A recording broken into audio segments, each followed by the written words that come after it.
Sir ದೆಹಲಿಯಲ್ಲಿ ಇದ್ದೀರಾ, high command ನಾಯಕರನ್ನ ಭೇಟಿ ಮಾಡಿದ್ರು. ಅಪ್ಪ ನಾನ್ ಡೆಲ್ಲಿಲಿ ಇದ್ದಾಗ ನೋಡಿ ನಿಮ್ ಜೊತೆ ಇದ್ದೀನಪ್ಪ.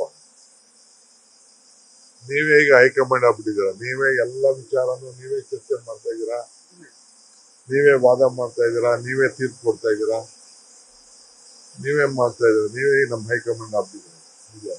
ಶೀಘ್ರದಲ್ಲೇ ಶುಭ ಸುದ್ದಿ ಸಿಗುತ್ತೆ ಅನ್ನೋ ಮಾತನ್ನು ಕೇಳಿ ಬರ್ತಾ ಇದೆ ಸರ್. ಹಾಗಾಗಿ ದೆಹಲಿಯಲ್ಲಿ ಇದ್ದಾರೆ. ನಾನು ಏನು ಮಾತಾಡ್ತಾನೆ ಇಲ್ಲ. ನನ್ನ ಡ್ಯೂಟಿ ನಾನು ಮಾಡ್ತಾ ಇದ್ದೀನಿ. ಸಂಡೇ ಬಹಳ ವೆದರ್ ಎಲ್ಲ ಫಸ್ಟ್ ಕ್ಲಾಸ್ ಆಗಿದೆ. ಈ ಪ್ರಕೃತಿನ ಆನಂದ ಪಡ್ತಾ ಇದೀವಿ. ಇವತ್ತು ಯಾರನ್ನಾದ್ರೂ ಭೇಟಿ ಮಾಡ್ತೀರಿ ಸರ್? ನಾನು ಅದೆಲ್ಲ ನಾನು ಡಿಸ್ಕ್ಲೋಸ್ ಮಾಡಕ್ ಆಗಲ್ಲ. ಬಟ್ ನಾವು ರಾಜಕಾರಣ ಮಾಡೋರೆ, ಸರ್ಕಾರ ನಡೆಸೋರು, ಜನಕ್ಕೆ ಒಳ್ಳೇದಾಗ್ಲಿ ಅಂತ ಬಯಸೋರು, ಅನೇಕ ಸರ್ಕಾರದ ಕೆಲಸಗಳಿರ್ತದೆ, ಪಕ್ಷದ ಕೆಲಸಗಳಿರ್ತದೆ, ಅವೆಲ್ಲ ಕೂಡ ನಾವು ಮಾಡ್ಬೇಕಾಗ್ತದೆ. ಯಾವಾಗ ಏನಾದ್ರು ಸೂಚನೆ ಬಂದಿದೆಯಾ ಸರ್? ಎಲ್ಲ ನಿಮ್ಮ ಹತ್ರ ನಾನು ಮಾತಾಡಲ್ಲ. ನ್ಯೂಸ್ ಫಸ್ಟ್ ನಿರ್ಭೀತಿಯಿಂದ ನಿಮ್ಮ ಪರವಾಗಿ.